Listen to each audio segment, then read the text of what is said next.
Before the blade ever touched the neck of the woman France had come to despise, her fate was already sealed. Ending her life wasn't enough. Her identity had to be erased in a public spectacle of humiliation.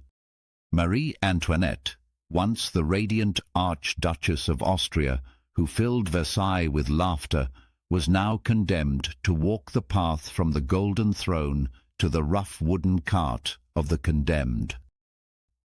In the early hours of August 2nd, 1793, Paris was shrouded in silence as she was torn from her family, carried to the Conciergerie, a damp, shadowy prison known as the waiting room of the Guillotine. No longer a queen, but prisoner number 280, surrounded by rats, stone walls, and watchful guards denying her even the smallest dignity. Her deepest wound was the loss of her son, Louis Charles, ripped from her arms amid screams that haunted her nights. Despite the cruelty, she kept close a tiny portrait and a lock of his hair, a relic of warmth in a frozen world. Surrounded by mockery and taunts, Marie Antoinette transformed her pain into quiet defiance. Instead of the broken woman her captors expected, she moved with calm dignity, her spirit unyielding, reflecting the strange authority she still carried, even stripped of crown and title. October 14, 1793, brought a staged trial where accusations of treason and cruelty were read aloud by the malicious prosecutor.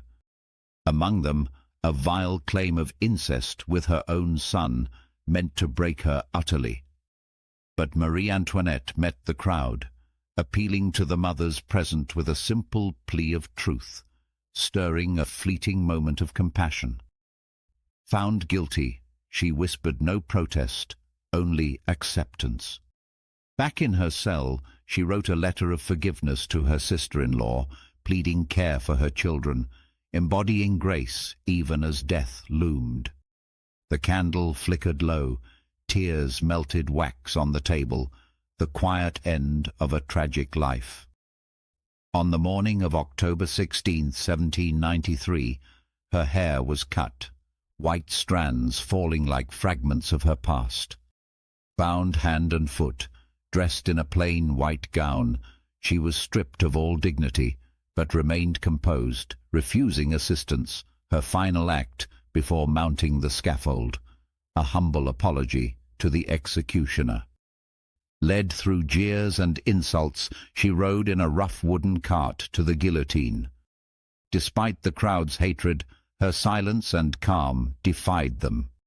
At the scaffold, she faced death with steady eyes, reclaiming her dignity in her final moments, a quiet triumph beyond the blade. Marie Antoinette's body was buried anonymously, but her spirit endured, transforming from despised queen to a symbol of grace and humanity in the face of cruelty.